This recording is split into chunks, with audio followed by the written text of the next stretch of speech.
As the chant grew, swelling into a powerful chorus that filled the room, the collective voice of the audience rose in unison: "No more female mutilation.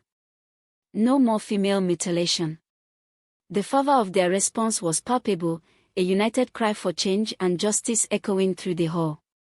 As the uproar gradually subsided, bringing a perfect silence to the room, there was the crackle of another microphone, followed by a voice saying, "Hello, hello, hello." The attention of the entire audience shifted toward the source of the sound. A momentary silence ensued. Then, to everyone's surprise, an elderly man rose slowly to his feet. His weathered face bore the marks of a lifetime of experiences, and his voice, though frail, carried a weight of authority. "I have listened to these young women speak, and while I admire their courage, I must say that our customs and traditions are the foundation of our society," the elderly man began, his words resonating through the room with a gravitas that demanded attention. He spoke with a depth of emotion and conviction about the importance of preserving culture and heritage. "Our traditions," he continued, "are the threads that weave the fabric of our community. They carry the wisdom of our ancestors and the essence of our identity.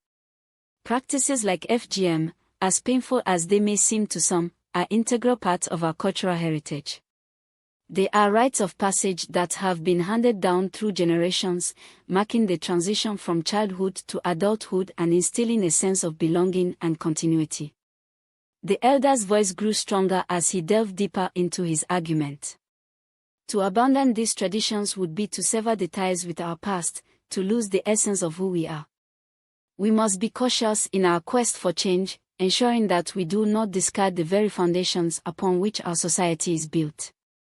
He paused, allowing his words to sink in, his gaze sweeping across the room.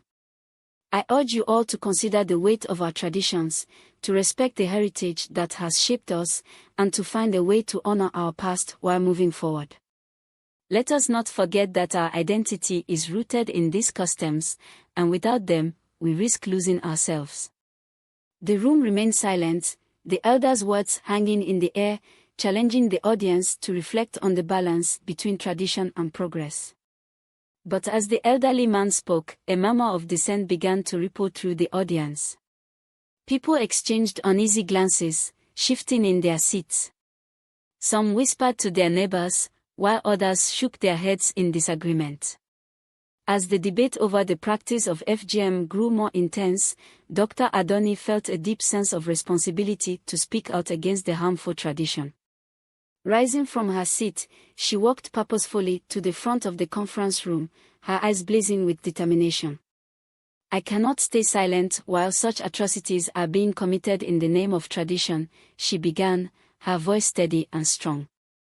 "FGM is not only a violation of human rights, but it also has serious consequences for the physical and mental health of women and girls."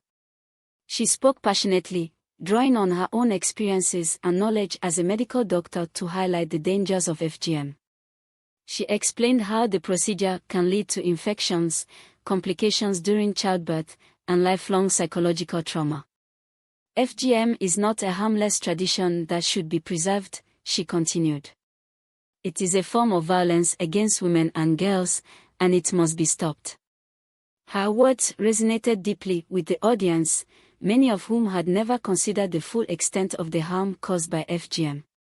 They listened intently as Dr. Adunni shared statistics and stories, painting a vivid picture of the reality faced by millions of women and girls around the world.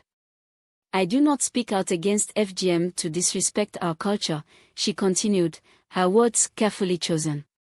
"I speak out because I believe that we can find a way to preserve our traditions while also protecting the health and dignity of our women and girls. Ladies and gentlemen, esteemed guests, I stand before you today to address a deeply concerning issue that affects millions of girls and women worldwide: female genital mutilation, FGM. This practice, comprising all procedures that involve partial or total removal of the external female genitalia or other injury to the female genital organs for non-medical reasons, has no health benefits for girls and women. Instead, it causes severe bleeding, problems urinating, and later cysts, infections, as well as complications in childbirth and increased risk of newborn deaths. The practice of FGM is not only harmful but also a violation of the human rights of girls and women. It reflects deep-rooted inequality between the sexes and constitutes an extreme form of discrimination against them. It is nearly always carried out by traditional practitioners on minors and violates the rights of children. FGM also violates a person's rights to health, security, and physical integrity, the right to be free from torture and cruel, inhuman or degrading treatment, and the right to life, in instances when the procedure results in death. There are 4 major types of FGM. Type 1. Partial or total removal of the clitoral glands and or the prepuce/clitoral hood. Type 2. Partial or total removal of the clitoral glands and the labia minora, with or without removal of the labia majora. Type 3. Narrowing of the vaginal opening through the creation of a covering seal, often through cutting and repositioning the labia minora or majora, sometimes through stitching. Type 4. All other harmful procedures to the female genitalia for non-medical purposes, such as pricking, piercing, incising, scraping, and cauterizing the genital area. It is important to note that FGM has no health benefits and only causes harm. It involves removing and damaging healthy and normal female genital tissue, interfering with the natural functions of girls' and women's bodies. Although all forms of FGM are associated with increased risk of health complications, the risk is greater with more severe forms of FGM. Immediate complications of FGM can include severe pain, excessive bleeding, genital tissue swelling, fever, infections, example tetanus, urinary problems, wound healing problems, injury to surrounding genital tissue, shock, and even death. Long-term complications can include urinary problems, vaginal problems, menstrual problems, scar tissue and keloid, sexual problems, increased risk of childbirth complications and newborn deaths, need for later surgeries, and psychological problems. Who is at risk? FGM is mostly carried out on young girls between infancy and adolescence, and occasionally on adult women. More than 200 million girls and women alive today have been subjected to the practice, with more than 3 million girls estimated to be at risk of FGM annually. FGM is therefore of global concern. The reasons why FGM is performed vary from one region to another and over time, including a mix of sociocultural factors within families and communities.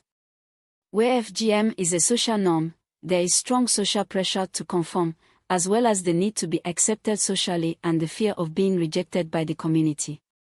FGM is often considered a necessary part of raising a girl, controlling her sexuality, and preparing her for adulthood and marriage. Some believe that the practice has religious support, although no religious scripts prescribe it. Religious leaders take varying positions, with some contributing to its abandonment.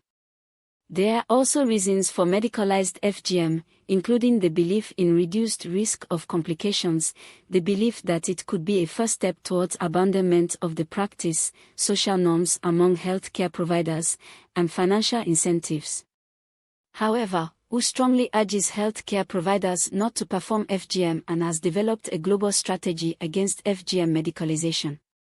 In 2008, the World Health Assembly passed Resolution WHA 61.16 on the elimination of FGM, emphasizing the need for concerted action in all sectors. WHO supports a holistic health sector response to FGM prevention and care, developing guidance and resources for health workers, and supporting countries to implement these resources. WHO also generates evidence to improve understanding of FGM and what works to end this harmful practice. Key facts.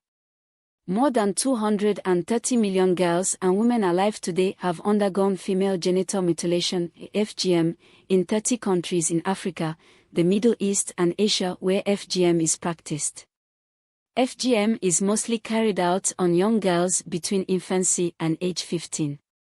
FGM is a violation of the human rights of girls and women.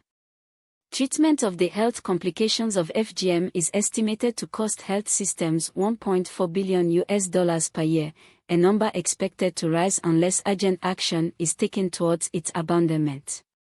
In conclusion, the practice of FGM is a grave violation of human rights and must be stopped. It is our collective responsibility to protect the health and well-being of girls and women, and to ensure that they are able to live free from violence and discrimination. Thank you. After Dr. Adunni's powerful and informative speech on female genital mutilation, FGM, the participants were visibly moved and deeply affected by the gravity of the issue. Some sat in silence, reflecting on the information they had just heard, while others exchanged solemn looks, acknowledging the seriousness of the matter. Many were deep in thought, contemplating the implications of FGM on the lives of girls and women around the world. As the weight of Dr. Adunni's words settled in, a sense of determination filled the room. Participants began to discuss the ways in which they could contribute to ending the practice of FGM, sharing ideas and strategies for raising awareness and advocating for change. There was a palpable shift in the atmosphere as the participants united in their commitment to protecting the rights and well-being of girls and women. Dr. Adunni's speech had sparked a fire within them, igniting a passion for action and a drive to make a difference. As they prepared to leave the conference room, the participants carried with them a renewed sense of purpose and a pledge to stand up against the harmful practice of FGM. Dr. Adunni's words had resonated deeply with them, inspiring them to be agents of change in their communities and beyond.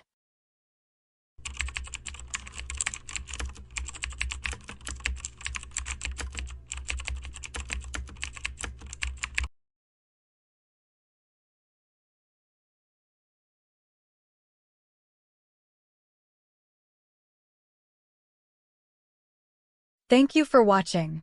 For more African folk tales, be sure to subscribe to our channel.